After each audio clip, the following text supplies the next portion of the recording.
The Sporting Dog Adventures podcast is proudly brought to you by Soggy Acres Retrievers. Whether you're looking for a black, yellow, or chocolate Labrador Retriever puppy, please check out our website for more information at www.soggyacres.com. You can also email Jeff at sportingdogtv@gmail.com or call 262-215-9683. And remember, everyone deserves a soggy dog. Hey, welcome to the Hunting Guy podcast. First off, I am so sorry it's been so long since our last episode. I have been just inundated with issues, all of my own making, most of them good, that have just taken all of my time. So, quick update. We are still doing the podcast. The reason that I've had a struggle keeping on is we're actually purchasing a new home and we're selling our property, Soggy Acres Retrievers. So that is one thing. Then we're also selling one of our hunting properties, and I still have puppies and dogs and all of my current responsibilities. So if you can imagine, we're also putting a building up at our hunting camp that I'm the general contractor on. So if you can think of all those things, one of them is enough and keeps you busy. But I have tried to pack in everything this summer to pretty much drive myself crazy. So that has put the podcast on back burner, but no more. We are here. We've got a great show for the Hunt Guy podcast. Part of it is going to talk about what I am going through selling one of my properties, and it is going to be a great show. So on today's show, I wanted to talk about why, when you are buying property, you should look at marsh and swamps. It is something that is going to be eye-opening for many people. The second part of the show is going to be the importance of boots and breaking them in when you're going to hunt in the mountains. I'm headed to Wyoming this year. I'm really excited about that. We'll talk about boots and why you need a great pair of boots and get them broke in. And then the last part of the show is taking a scope that has that's adjustable. I've got a Vortex scope that has range and windage adjustments. We're going to talk about that and what I'm going to do in the future here next month. And then I'll do an update on what we did. But we're going to talk about those things on today's show. It should be a great show. So first up, we are selling a property in Princeton, Wisconsin. It is 100 acres. It is marsh. It is great for ducks, but it's also great for deer. And I think people really struggle conceptually with why owning a marsh is a great deer property. And that is something that, after some feedback from the realtor for people that went out to look at it, I just wanted to talk to people about this and kind of give you an idea of why it's a good thing. Now, yes, it's self-serving. I have a marsh for sale. I get that. But when you look at land, and I love looking at land, your dry land right now that's hunting land in the same area and region of my state of Wisconsin is running about $4,500 an acre. Marshland is running anywhere from $2,000 to $3,000 an acre. I'll tell you straight-faced, $2,000 an acre is about the price that you should have for it, $2,000 to $2,500. But it is something that people have looked at my property that is just loaded with ducks. It also has a ton of deer on it. And they're looking at it and they can't understand the fact that it's great hunting property. And they're merely looking and going, there's just not enough trees. There's just not enough classic deer property, that they are walking away from it. And then they're looking at these properties that are in that $4,000 to $5,000 range. Why I like marsh is you can own 2 to 3 times the amount of marsh as you can dry land. And yes, it's a pain in the butt because it's marsh. So you have water that goes up, water that comes down. But overall, when you look at these things, and you look at them compared one to the other, your marsh ground is the bedding area. So you own bedding area. The reason that this is so cool is that when you are getting those pictures on your food plots on dry ground or in the woods, a lot of times they're right at the end of shooting. Those deer came from marsh. So if you have your stand set up and you can sneak into these properties, you can actually do a great job where you're going to see these deer an hour to 2 hours before shooting light is over, because they're getting up, they're moving around, and they are headed to their food source, or they're headed to check the doe bedding areas. It also, during the rut, you will see a ton of movement, because this is a bedding area for all the deer, a ton of buck movement as they are going from area to area. And with it being marsh, it has enough cover that they feel safe to move, when other areas they might not. When there's not enough cover, they'll feel exposed. So you've got a great bedding area. You can set up your travel corridors and set your stands on them.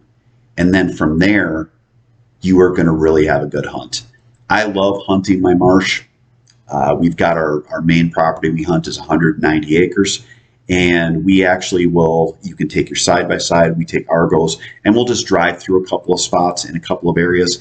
That will give the deer enough of a trail that they'll follow those Argo trails, and they'll actually sit right off of it. And it's funny, because when they get used to machines going by, whether it's a tractor, an Argo, a side-by-side, a four-wheeler, a boat, they actually aren't too scared of it. I've actually had before where I was out in the marsh in the summer, I'm talking to someone, I'm standing up on the seat of the Argo just looking at stuff, and several times I've had deer stand up within 10 yards of my Argo and run away. And it's just, those deer are just sitting tight. They know you're not a threat. They know they're also very safe because you can't see them. And it gives you that ability to be like basically right in there with them, and also where you can move around and get to your stands. It is really a cool thing to be in a marsh as well. You've got different things to do. With cameras, cell cameras, you can have them out there. You know when the deer are moving. You know when your target bucks are moving. If you're in an area where you don't care and it's just, hey, if I get a buck, that's great. Wonderful. You're going to know when they're out moving. If you're in an area like ours, like the property we're selling or the property that we're keeping, you know when those trophy deer are up. Now, for me, a trophy is 130 inches or bigger. I know some guys will say, no, a trophy is 150 inch. You know what? The trophy or the deer that you want to take is up to you. We try to wait for that 3 to 4 year old deer at least. That's going to be in that 130 range or bigger. I'll know when those deer are up on their feet during daylight hours, and then I know when to hunt. I don't hunt before then, because quite honestly, I don't want to put my scent in the area. I don't want to educate the deer. I don't want to spook the deer. The cool part about having a marsh is I can still go out hunting. We've got ducks, we've got geese, we can go out, we hunt those until basically the deer move, and it gives us something to do on our property. So we're using it from September 1st until January 1st, or a little bit later if we have a late bow season. So it is a fun thing to have these properties. You look at them and people will literally look at a marsh and say, that is such a miserable property, I don't want to own it. You have to realize that is where those deer are going to go. And then when you have that, you can also get yourself some duck hunting in. So if you want, we have our property for sale. It's in Princeton, Wisconsin. It's on Whitetail Properties website. Check it out. Seth Gady is the realtor. It is a great property. Go up and look at it. It's 100 acres. We're selling for $199,000. It is a fun property. It's got a half-acre buildable lot. You could have a hunting camp there. You can hunt ducks, deer, geese, and a lot more. Heck, even if you're into trapping, there's beavers, there's otters, there's fishing. It is a wonderful, versatile property, as most marshes are. If you're in an area and you're looking, check out those marshes. Look for those deer trails. Basically try to find where you think the deer are going to feed, and then look on that side of the marsh so that you can find those trails that are coming out. You will not be disappointed. You can own 2 to 3 times the amount of land if you own wetland and marsh, as opposed to if you're owning dry land. So check it out and let me know what you find. Next up, we're going to talk about the importance of boots, as I am getting ready for my Wyoming elk trip. All that and more coming up after this.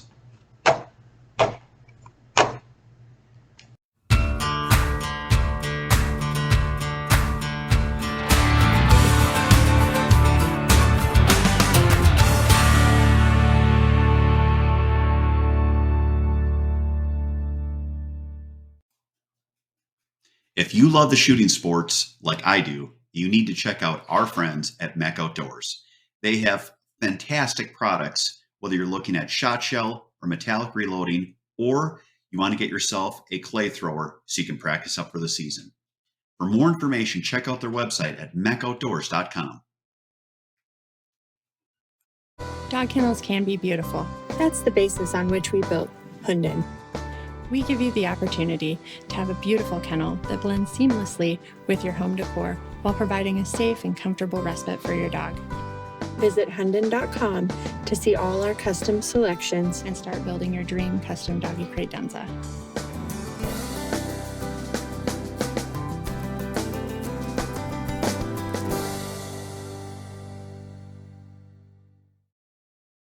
Hey, welcome back to the show. I am going on an elk hunt this year with my son Clayton. It was his high school graduation present, and we are very excited. The one thing I can tell you after doing, I've done now 5 different hunts in the mountains. So quite a bit less than most that live out west, but a lot for a good flatlander like myself. Boots are the number one thing that you need to have.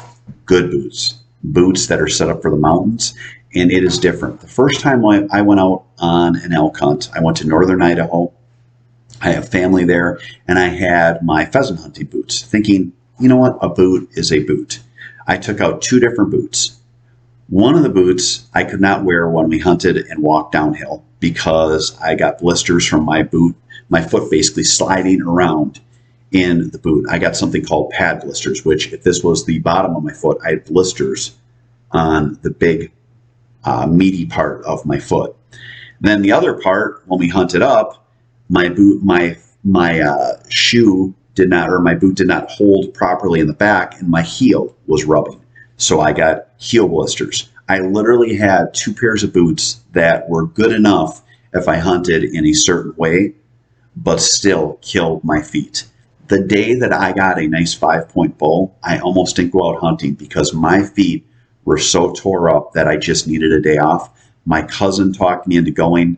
I ended up getting my first bull elk. It was a cool hunt. I'll never forget it. And I never forgot my foot experience and always made sure I had boots. If you get a great set of boots, they will actually, for the mountains, they'll lace almost all the way down to the end of the toes. They set your foot so your foot cannot move around, and they give you ankle support. The other thing you have to do, get them out, wear them a lot, get exercise in them so they're broke in. Heck, you could even walk with them on a treadmill, but you want to make sure that your boots are broke in so that you don't get blisters from not having them broke in where they just aren't quite bending properly. Wear them a lot, break them in, have yourself some good wool socks. They work better than cotton socks. Cotton socks give you blisters. There's other different types of socks you can get. They're hiking socks, but make sure you have appropriate socks, good boots, and have them broke in. That's my tip for you on hunting in the mountains for today. I can't wait for my hunt. I can't wait to talk more about this hunt right before it and when we get back. So next up, we're going to talk about getting a rifle scope sighted in. I've got a great Vortex scope. I've never used it for the different settings it has, and I'm going to get it sighted in. We'll talk about all that and more coming up after this.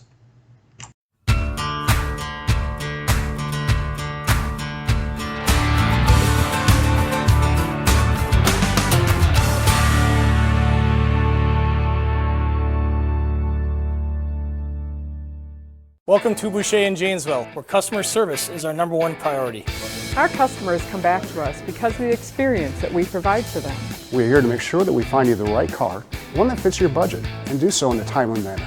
When we say we ride with you every mile, it means we care about you and how you are treated. Estamos con personal que habla español en los departamentos de servicio y venta. Our certified technicians are here to help you with all your service needs. Visit us today at boucher.com. At Boucher, we ride with you every mile. Welcome back to the show. Now is our hunting tip. I wanted to talk about the importance of getting your rifle scope sighted in. I've got a Vortex scope. It's a sniper scope. It is a big, cool scope. I bought it because it was neat. It had adjustments for the range. It had adjustments for windage. And I always thought this is going to be wonderful. I'm going to get sighted in. It's going to kick butt when I go in the mountains. That time is coming now. I have a good friend, Brad Heidel.